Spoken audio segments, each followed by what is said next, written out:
Hey everyone, praise the Lord. I hope you all are doing good and also eating good, and most importantly, making the best use of this quarantine period. I really appreciate Brother Simon and his wife Olivia for coming up with this Heart Connect, which is helping a lot of women to revive themselves. At the same time, it's really an honor to be a part of this. We are all going through two kinds of pandemic situations. One is the physical pandemic and the other is emotional pandemic. In other words, we are all facing a disease called COVID-19. Not only that, we are also facing a dis-ease in our mind, which is leading us to emotional imbalance due to the disruption in our lives. This COVID-19 has come up with many side effects. The major one is stress. It has caused stress in many lives. Billions of people's lives have turned upside down. Scientists, doctors, everybody is rushing to come up with a vaccine to treat this corona. On the other hand, pastors and counselors, they're trying to talk to their people, help their children to beat this stress and negativity in this isolation period.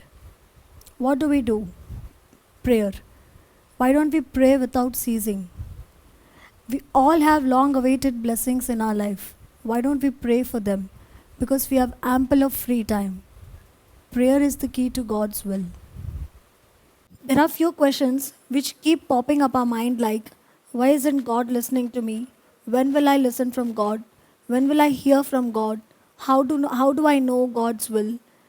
How will I know that God is talking to me or am I talking to myself?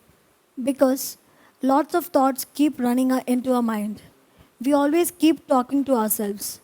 You know what? I'm my own best friend. I keep talking to myself. Like, what do I do now? What do I do next? When should I pray? How do I handle this situation? Many such questions like that. I know many of y'all also face the same thing.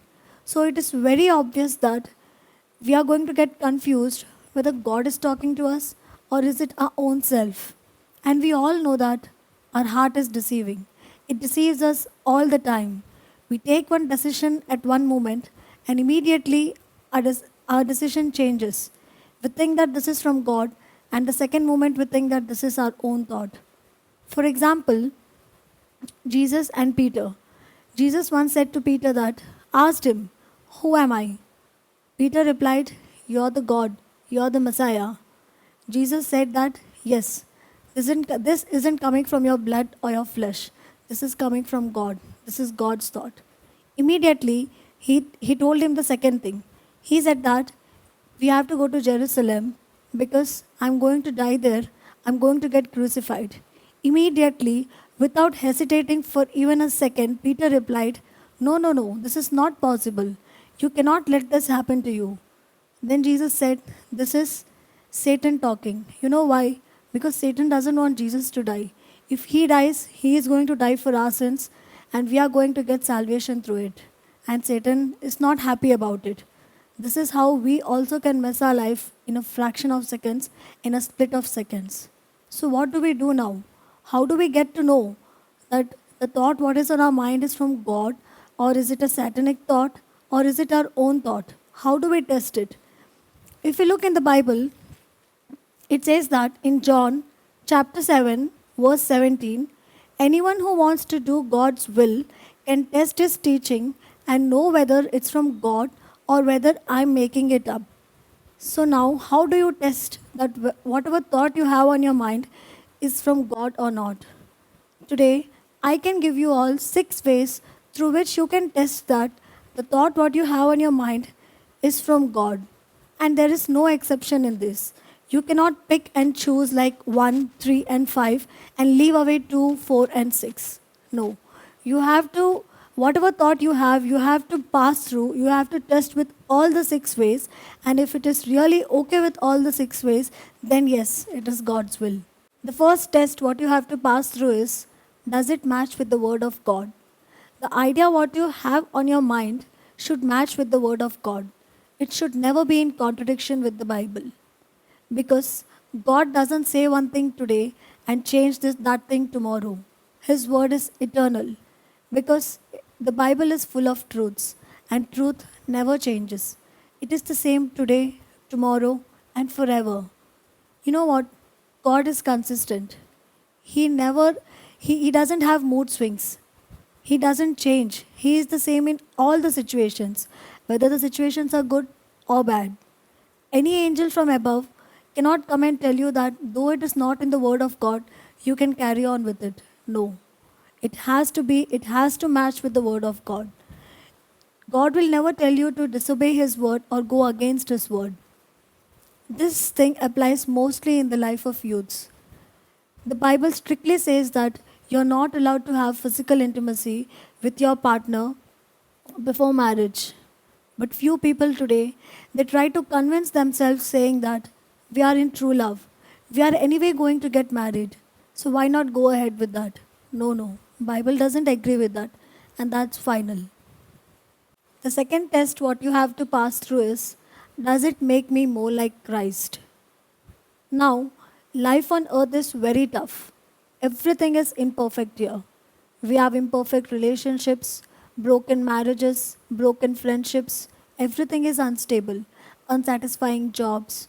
In that case, what the Bible says is in Philippians chapter 2, verse 5, in your lives, you must think and act like Christ.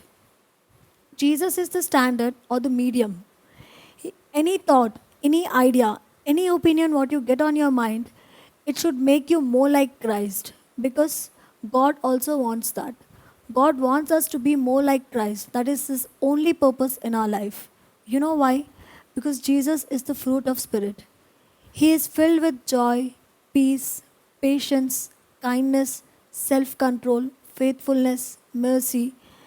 So that's how it works. When your idea has any of these things or all of these things, then it is surely God's will. Whenever you have a thought on your mind, why don't you question yourself? Would Jesus do this? How would Jesus react for this? What would Jesus' reaction be for this situation? And there is your answer. Next, in James 3, verse 14, it says that it is not an idea from God if it has bitterness, envy, and selfishness.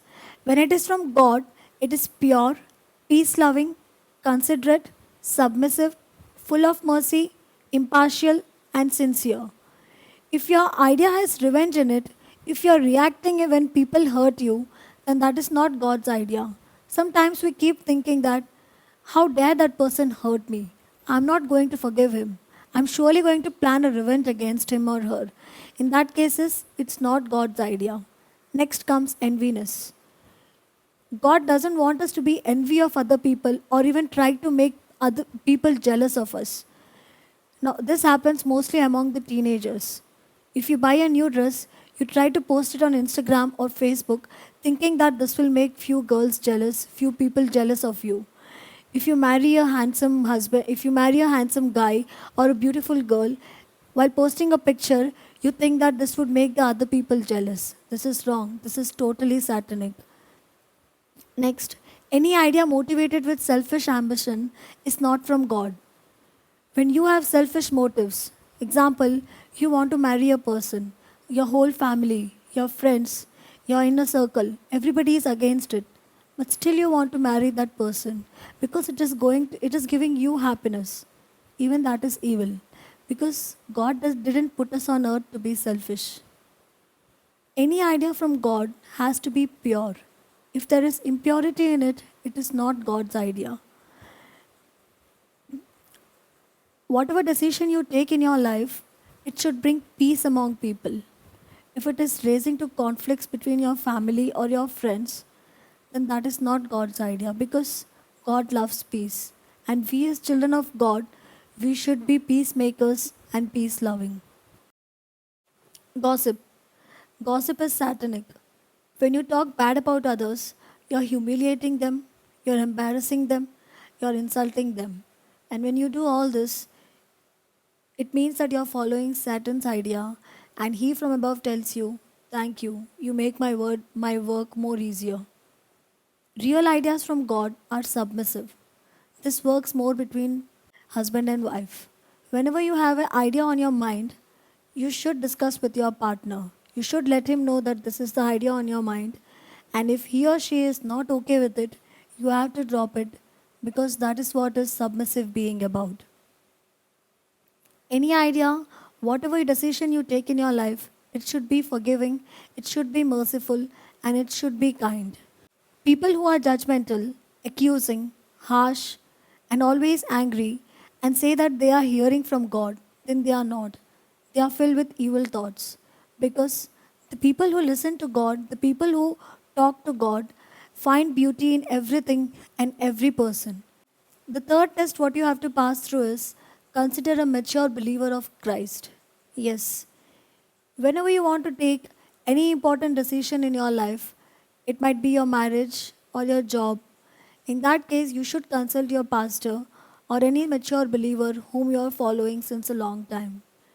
If you are hesitant to share your idea with anybody, it's a big red flag. You know why? Because deep down there, you know that that is wrong. The idea on your mind is wrong, and still you want to follow it because it is giving you happiness.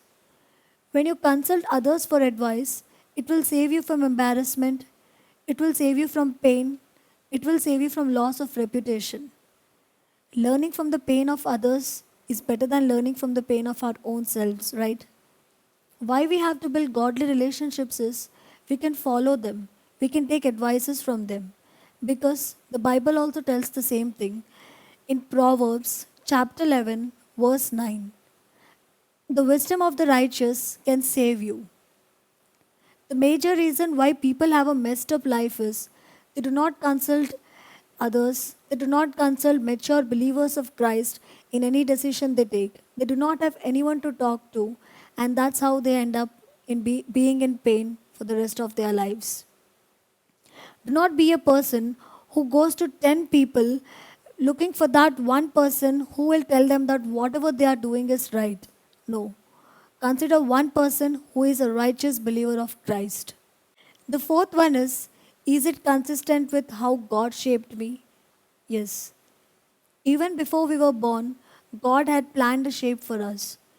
He shaped us in that way. We are His masterpiece. We are His piece of art. You know, He broke the mold after He shaped you because you are only one unique person. You are unique in your own way. Whatever decision you take in your life, it shouldn't spoil the purpose, God's purpose in your life. Sometimes people keep asking us like, is it okay to marry a non-believer?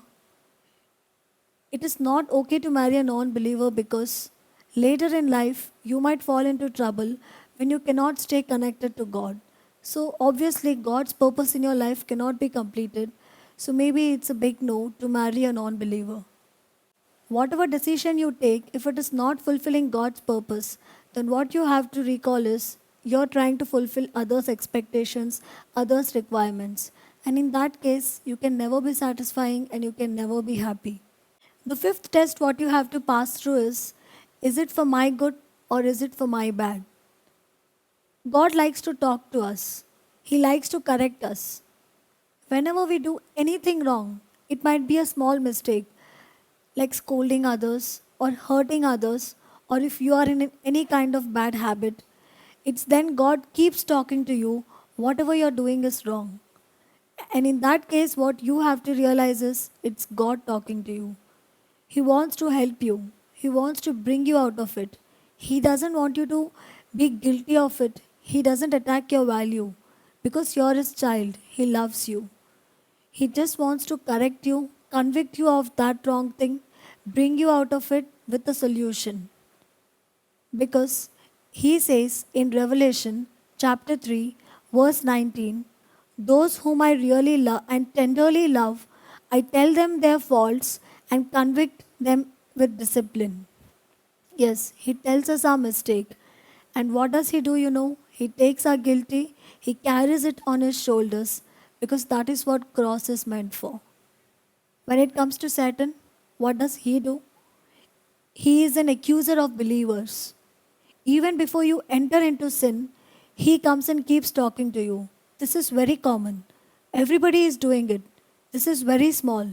You can come out of it easily. And that's when you get convinced and you get into sin. When you understand that your life is a mess and you want to come out of it, he again enters your life and keeps telling you whatever you did is a very big mistake.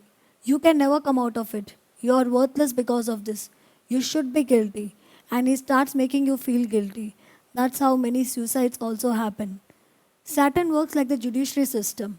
First, it convicts you of whatever wrong you have done, and then later it condemns you by putting you into prison for your whole life, where all you have is being guilty about what you have done.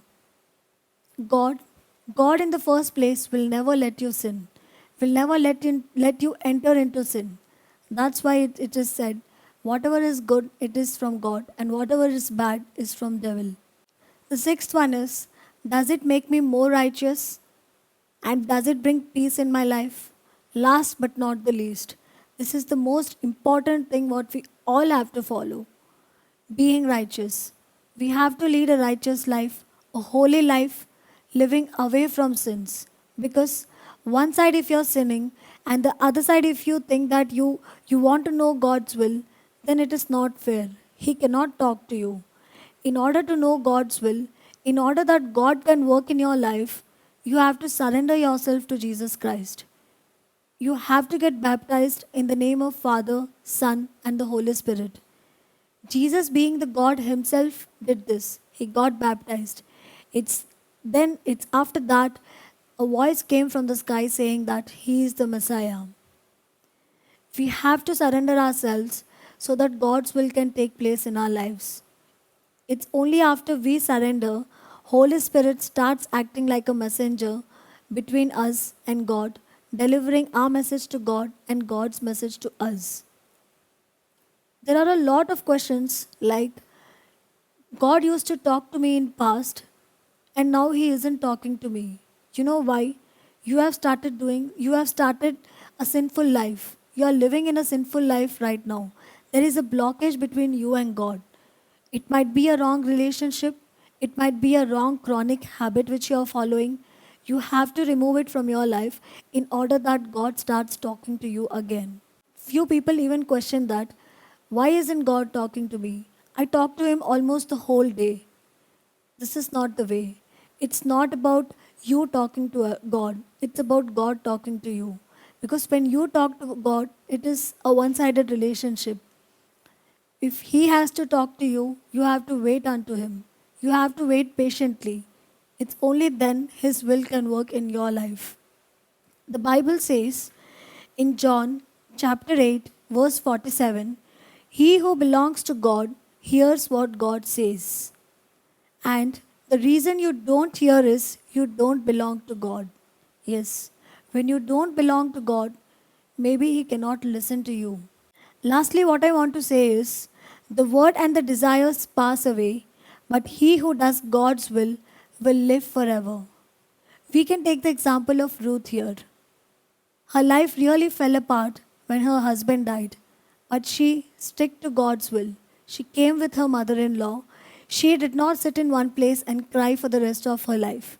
She was bold enough because she knew that God is with her, and whatever pain she was going through was temporary in her life. And finally, God blessed her with Boaz, and she became the mother of generations. Similarly, my friend, you might going through a lot of trial in your life. Your life has fallen apart maybe. You do not know what to do. You're confused about your life. You do not know how to find out God's will. It's never late, my dear. All you have to do is look unto Him. He is standing right there to help you, to hold your hand. All you have to do is give the steering wheel in His hands. He is going to take you to destinations which will give you ultimate peace, joy, and happiness. Yes, in your way there might be storms, but do not worry. As long as Holy Spirit is the captain of your ship, He is going to anchor your ship in the most safest place. I hope this message was a blessing to you. It has touched you, and God has spoken through me to that one person who is in need of it. Let's continue this faithful journey and wait for His second coming. God bless you.